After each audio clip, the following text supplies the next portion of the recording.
Hello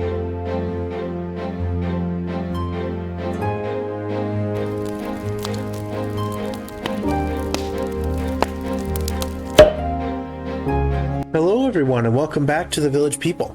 In this video, as per your last vote, we're going to take a look at the Gorgonids. Gorgonids, in terms of kind of 5e, we're going to take a look at their culture, their history, and what exactly makes them interesting to play as a playable race for D&D 5th edition. So without further ado, let's take a look at what the Gorgonids are.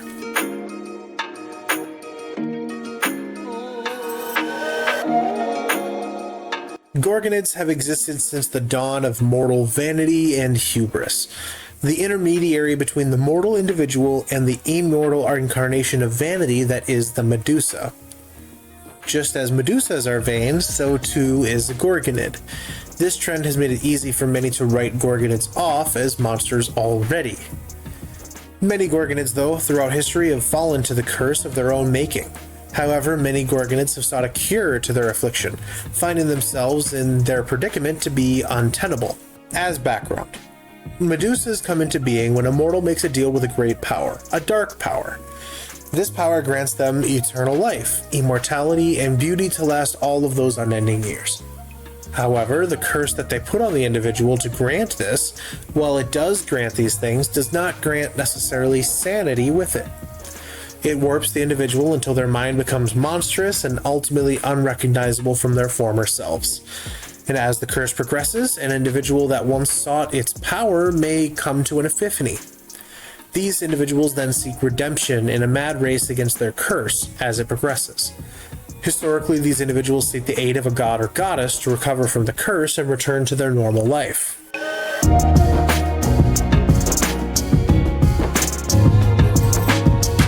Gorgonid culture is non-existent.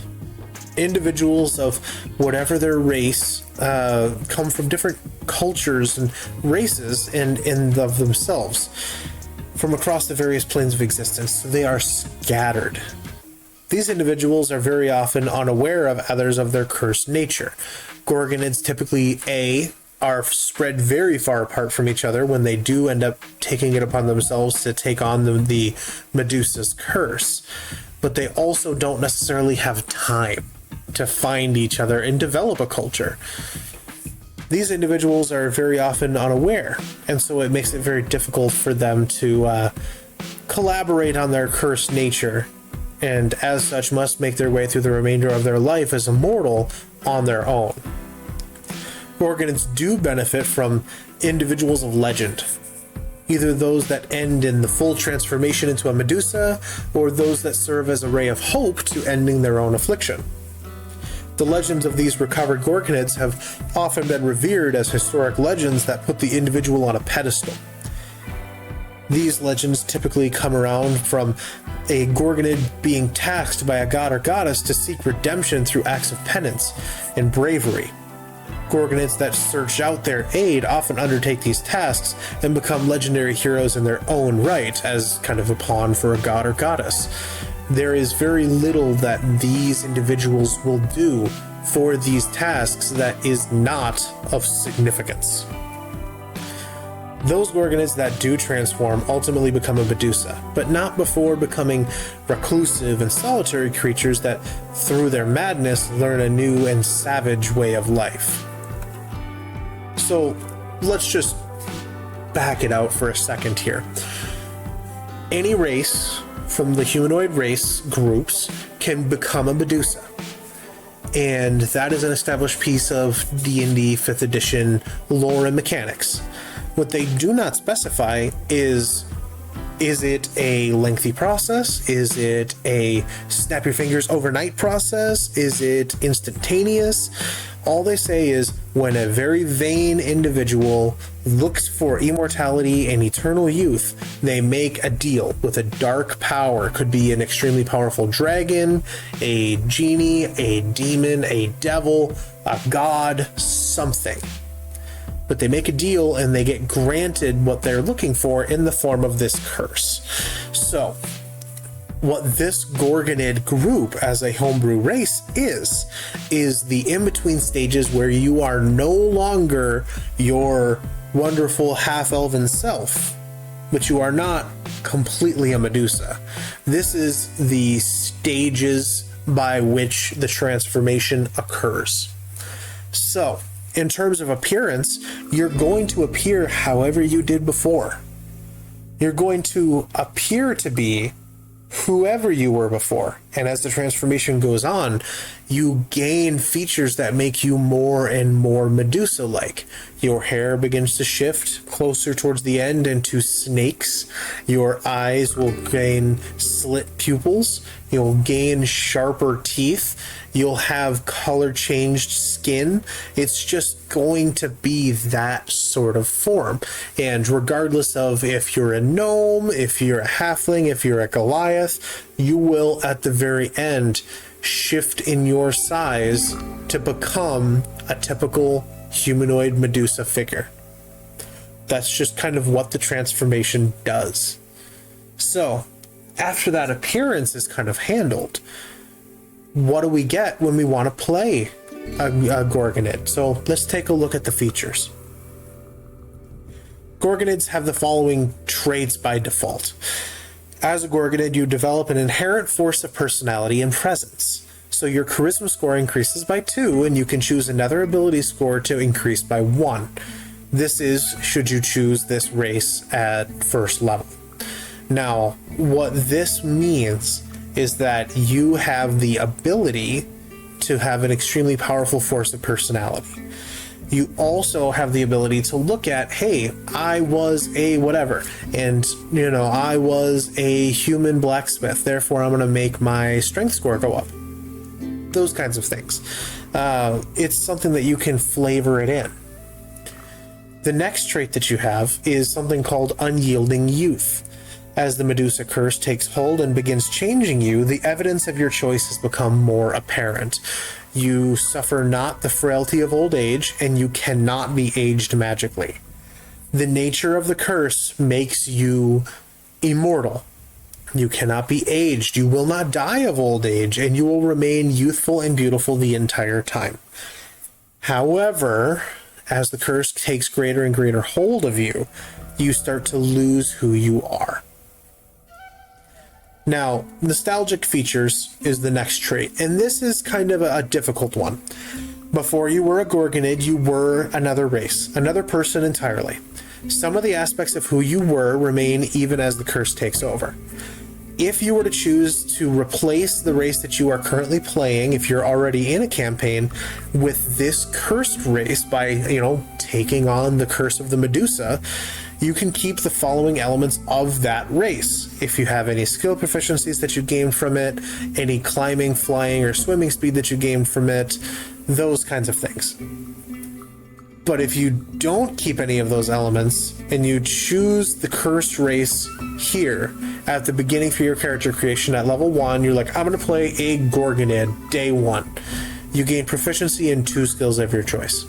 And that is reflected in how you, as the player, consider your life before the curse to have been.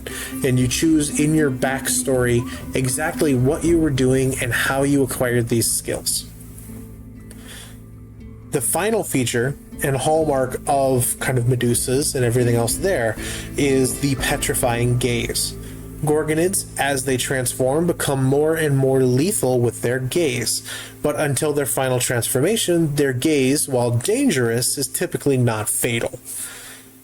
As an action, a number of times per long rest equal to your proficiency bonus, you may target one creature that you can see and that they can see you. You may make this target make a Constitution saving throw, with the DC being 8 plus your proficiency bonus plus your charisma modifier. On a failure, the target takes 3d8 necrotic damage and becomes restrained as it begins to turn to stone. If this damage reduces it to 0, it turns to stone. It just is stone permanently now.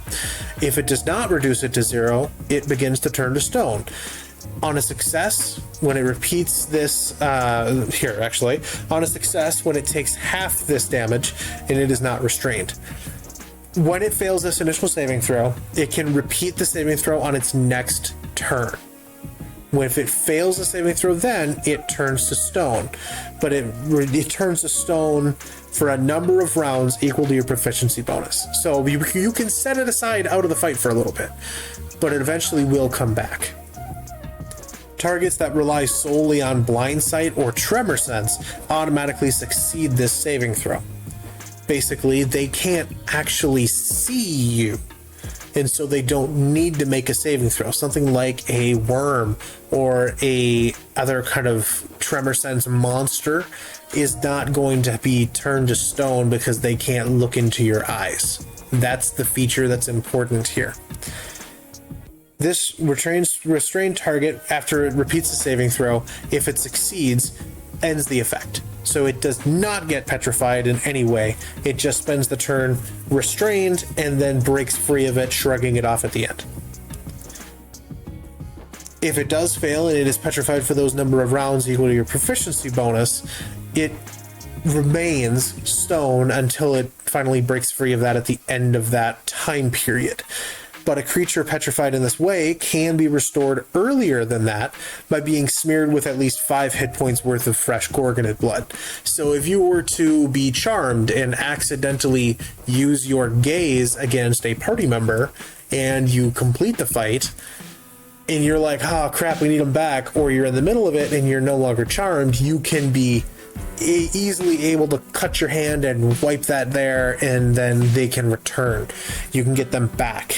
So there's a way that you're not totally screwed this way by accidentally freezing one of your friends in place, because A, it's not permanent, and B, you can get them back sooner if you really need to.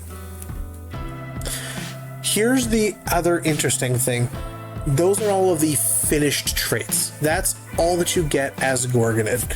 However, I've also developed some optional rules. Should you be interested in exploring the transformation further, you can use these optional rules to highlight the transformation process.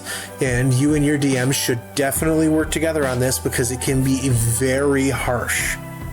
So, Gorgonids are the intermediate stage between the vain mortal individual and the extremely vain immortal Medusa that they are destined to become. As such, these following rules are meant to reflect the various stages of transformation, granting various boons and penalties based on your transformation stage. There are, of course, for this, 5 stages of transformation. The base rules for a Gorgonid kind of stat block here from everything we talked about for their features are available at Curse Stage 1. So if you don't want to use these rules, just treat it as though you were in Curse Stage 1 the entire time, and it's okay. But our Gorgonid has a chance to progress their curse once per month under the darkness of a new moon. During this window of time, the Gorgonid must make a wisdom saving throw against the curse DC. This curse DC is calculated and used throughout as 10 plus your charisma modifier.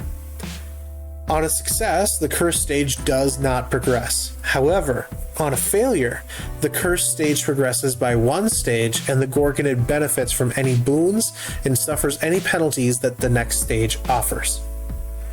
Typically, at the start of the campaign, this should be at level 1. That's stage 1. But this isn't necessarily a rule. Work with your DM to figure out if you're further along in your curse progression or not. I would just highly recommend take as much time as you can get. Curse Stage 1 is probably for the best. So, Curse Stage 1, this is the basic stage of curse progression. In Stage 1, the cursed individual retains the majority of their mortal features, only benefiting from their base racial traits. Curse Stage 2 is the first stage of real curse progression for the Gorgonid, and it offers a taste of what's to come. You must decrease 1 ability score by 1. As a result, you increase your charisma score by 1. So you can say, wow, I don't need that much strength, and you dump it from a 11 to a 10 and up your charisma by 1. You're kind of reallocating those points into charisma as your body becomes changed by the curse to turn into a Medusa. Curse Stage 3 is when the curse takes its real first toll. As such, the boons become greater, but the penalties become much more severe. You must decrease one non-charisma ability score by 2, or 2 ability scores by 1. As a result, your charisma score increases by 2. Like I said, the curse is slowly taking your other faculties and abilities and moving them into your Versa personality. This not only makes the DC more difficult as your charisma score increases, it makes the curse DC more difficult, but it also makes your petrifying gaze DC much higher. It makes it much more lethal. Curse stage 4 is the final stage before the curse sets in completely and the Gorgonid is changed forever. You decrease one non-charisma ability score by 2 or 2 ability scores by 1, just like the last stage, and as a result your charisma score increases by 2, making the DC even harder. But addition to this, you gain one of the following compulsions from the special Gorgonid compulsion list below. These are out damned spots, going full Macbeth. You have become obsessed with cleanliness and grooming, and if you perceive yourself to become dirty in the same way, you must clean it. Picture Lady Macbeth looking at a spot of blood from this murder that she had perpetrated, and she can't escape it. It is an outward sign of her guilt, and therefore she can't wash it off no matter what she does and is going slightly mad. That's kind of what you're looking at here. If you are covered in dirt, blood, mud, or any other substance that your character would find repulsive, mayonnaise, Nutella, anything, your compulsion forces you to spend your next action to clean yourself off. You don't have a choice. You cannot stand to be dirty at this point. There's the next one is not a wrinkle, not a blemish. I have become obsessed with my own perfection. My skin is a canvas and I am a work of art. That mentality means that if you take bludgeoning, piercing, or slashing damage at the start of your turn, you must make a wisdom saving throw against your curse DC. If someone damages you and then it reaches your turn, you have to make that saving throw against your curse DC. And on a failure, you must make your attacks against the creature that damaged you in this way. If there are multiple, it goes off of who damaged you the most in this way or the most recent. But you end up having advantage against that creature, specifically that creature. And they're the only one that you can target because it is such an affront that they would dare to do this to you, right? They hit you and cause a bruise, and that is a blemish, and you are not in your right mind. Therefore, the offender must be punished, and they must be punished severely. The final trait is reflection aversion. The mentality here is, I am a great beauty to the world around me, but due to the stunning nature of my visage, I've learned to avoid reflections lest I lose myself in my own beauty. You have become aware of the power of your own visage. As such, you have learned to be wary of reflections. Staring into your reflection requires you to make a wisdom saving throw against your curse DC. On a success, nothing happens. It's fine. On a failure, though, you become stunned until the end of your next turn, stuck taking in your beauty for the duration, being captivated by it for that time. Stage 5 is the final stage of the curse's progression. At this stage, there is no more hope for the person that the creature once was. It is now a Medusa until the ultimate end of its days. The Gorgonid completed its transformation. The curse is taken over completely, rendering the person lost to those around them. The afflicted individual becomes a Medusa under the Dungeon Master's control. At this point, the only recovery is via a wish spell or through the grace of a god or goddess that chooses to restore the cursed individual to their former self. This can also be a divine intervention if it's successful, and this allows you to play into the idea that maybe the rest of the party that cares about you, and you've been fighting this curse this whole time, but you couldn't, and you've ultimately lost this fight. This party that now cares about you is very interested in protecting you and getting you back, and so they go on their own mini quests to get you back. to get your transformed Medusa self back into who you used to be. So those are those optional rules. You do not have to follow it. Additionally, the one thing that I should mention is whenever the curse increases your charisma score, it can be above 20. So if you start out the game with level 1, your charisma is 20, and you get to curse stage 2 and you end up going to 21, okay.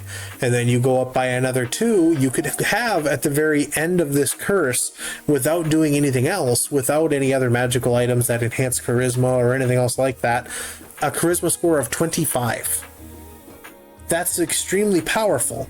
But it's also very dangerous, because a charisma score of 25 means that you are very good in terms of discussion and role play, but ultimately it means that you are very, very unlikely to resist the final DC to make that final curse save and not turn into a monster. So that's kind of how the Gorgonids are set up. You can become a Gorgonid, you can start as a Gorgonid, and you can spend your entire adventure on a kind of Greek Odyssey style quest where you're undergoing the feats and traits there for like the Trials of Hercules, where it's, I need you to earn your salvation. You know, maybe as part of your backstory that you made this deal and you very quickly in the campaign realize that it is not a good deal. And you seek out the aid of a god with the help of your party members, and the god says, okay, fine, I'll cure you of this curse, but you're going to need to undergo these 12 trials. And so then it's a race between you and the curse to complete these 12 trials before finally you turn. And if you use the optional rules, there's a very easy mark and timeline for how long it takes that curse to transform you. Otherwise, work with your DM. Maybe it's a better timeline that you can establish for your campaign. Otherwise, that's it for the Gorgonids. Let me know which one of the next homebrew races that you would like to see in the poll in the community tab or in the link in the description here. Thank you all for watching. Be good to one another, and I will see you all in the next video. Bye.